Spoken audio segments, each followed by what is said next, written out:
Ντοκουμέντο νούμερο 2. Μια συνέντευξη με τον πρόεδρο του Απόλλων, Δημήτριο Κοντοκάνη, μέσα στο αυτοκίνητο.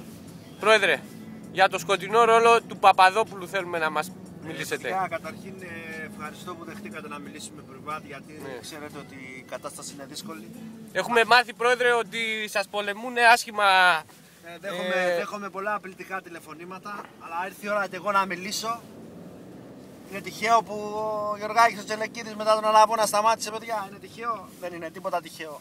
Για τον Άκη τον Παπαδόπουλο, η καριέρα του. Η καριέρα του Νάκη, παιδιά, δεν ξέρω. Το παιδί λέει είναι τραυματίας, εγώ άλλα μαθαίνω. Δεν ξέρω, κάτι κομμενε δουλειά μου φαίνεται, δεν ξέρω, κάτι έχει πάρει τα αυτή μου. Τι να πω κι εγώ. Πολλοί έχουν μιλήσει άσχημα για τους προπονητές της ομάδας, πολλοί τραυματισμοί φέτος. Θα μας πείτε κάτι γι' αυτό? Παιδιά, εντάξει, δεν γίνεται. Η κατάσταση έχει ξεφύγει. Αντί να πίνουμε νερό, πίνουμε ούζο. Τι άλλο να πω, δεν μπορώ να πω κάτι άλλο. Εντάξει.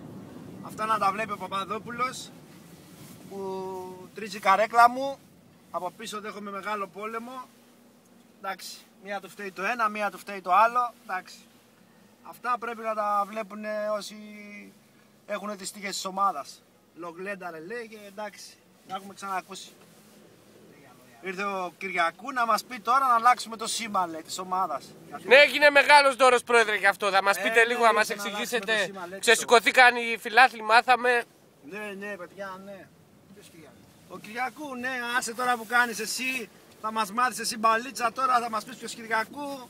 Ο Κυριακού, και δεν τα λέτε, και δεν τα γράφετε αυτά. Έχουμε δύο Κυριακού. Ο ψηλός. Ο πύργος. Δεν τα λέτε, δεν τα γράφετε, τι? Ήρθε η ώρα να τα πω, παιδιά. Τέλος, αυτά που ξέρατε να κοπούνε. Δεν σε παίρνει, πρόεδρε. Σε παρακαλώ τώρα που δεν με παίρνει, όλα θα τα πω εδώ και θα τα γράψω. Εδώ δεν μπορείς να ακολουθήσεις την ομάδα στην Ελλάδα. Αυτό έχει γίνει μεγάλο θέμα με αυτό. Για πέστε μας, πρόεδρε, γιατί έχουν γίνει πολλά. Έχει γίνει μεγάλο θέμα. Έχουν γραφτεί εφημερίδες στα ράδιο, όλοι συζητάνε για αυτό το πράγμα. Γιατί ο πρόεδρος του Απόλλων δεν κατεβαίνει μαζί με την αποστολή στην προετοιμασία. Θα μας δώσετε μια εξήγηση, πρόεδρε? Είμαι στα όρια, δεν μπορώ να αντέξω άλλο τον πόλεμο που γίνεται στο όνομά μου. Θα σας πω 5 πράγματα από όταν ανέλαβα την ομάδα. Τραυματισμοί και καλά. Μετά έχουμε. Τι να πω τώρα, είναι δύσκολα τα πράγματα. Δεν θέλω να εκθέσω οικογένειες και ονόματα. Όχι, να εκθέσεις, πρόεδρε. Να βγούνε στην φόρα, πρόεδρε. Ναι, θα τα πω, παιδιά. Για τον κόσμο, για το λαό, για το λαό, πρόεδρε. Αναλαμβάνω την προεδρία αρχές Φεβρουαρίου. Μαθαίνω ότι ο Γιαννάκης ο Μαχαιρίδης. Άκου, Γιώργο. Ναι. Γιαννάκης ο Μαχαιρίδης λέει από καριέρα με μπρίκι. Παρατάει τον μπρίκι και πιάνει το τιμόνι. Όταν αναλαμβάνω εγώ. Όταν αναλαμβάνω εγώ γίνεται αυτό.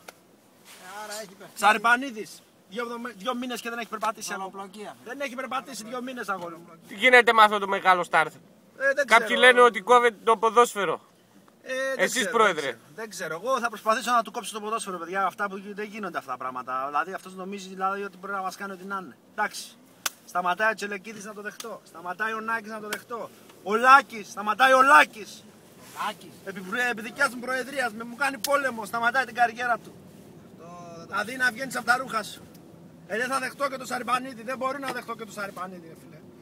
Αυτά τα πράγματα δεν γίνονται, Γιώργο, δεν γίνονται. Πρέπει να μας εξηγήσεις όμως το ρόλο κάποιων υπόγειων. Κοιτάξτε, αυτά είναι όλα σκηνοθετημένα από τον πρώην πρόεδρο. Όλα σκηνοθετημένα. Δεν ξέρω για ποιο λόγο τώρα με πολεμάει. Ίσως επειδή πήρα 28.000 ψήφους παραπάνω, δεν ξέρω. Είχα μεγάλο ρεύμα, 220 βολτ. Βέβαια. Και με πολεμάει, δεν μπορώ να το καταλάβω, εγώ τον αγαπάω. Ας έβαζε να πούμε υποψηφιότητα να βγει. Φοβήθηκε μην δεν βρει το ψήφο του, να στο πω καθαρά. Ο Αγαπούλας. Ο Αγαπούλας. Μετά μου την πέσανε από πίσω, βάλε αντιπρόεδρο του Κυριακού. Να το βάλω αντιπρόεδρο, φίλε. Ήθελες, δεν ήθελες? Τι να τον κάνω, μπάλα δεν ξέρει. Σέλια ρε το ψιλοπαίζει κάπου, ξέρω εγώ, σε μια εταιρεία, λέει. Να μην τον κάνεις αντιπρόεδρο, τον ερώτηταν. Πρόεδρε, έχουν συζητηθεί πολύ αυτά όμως. Πρόεδρος, αντιπρόεδρος Κυριακού, προπονητής Κυριακού, ξαδέρφια στην πρώτη εντεκάδα, ανήψια στην πρώτη εντεκάδα. Τι γίνεται, υπάρχουν κλίκες στην ομάδα, πρόεδρε? Υπάρχουν, παιδιά, είμαι στη μέση μιας κλίκας και δεν μπορούσα να κάνω αλλιώς. Δεν μπορώ να πω κάτι άλλο. Φεύγει η αποστολή. Για τον Τζουκαντά δεν είναι σήμερα στο σημερινό φιλικό. Τι έγινε ο Τζουκαντάς? Δεν ξέρω, ο Τζουκαντάς είναι από τα παιδιά τα οποία αν δεν κόψει λίγο μαλλί, εντεκάδα δεν βλέπει, παιδιά, να το πω απλά με λίγα λόγια, και αν δεν συμμορφωθεί λίγο έτσι ως προς το λεξιλόγιο του, δηλαδή εντάξει, εμείς δεν θέλουμε αδερφές, θέλουμε να ρίχνουν και καμιά βρισιά. Αυτά για τον Τζουκαντά, τίποτα άλλο, παιδιά. Πρόεδρε, μια τελευταία, πρόεδρε. Τα λέμε.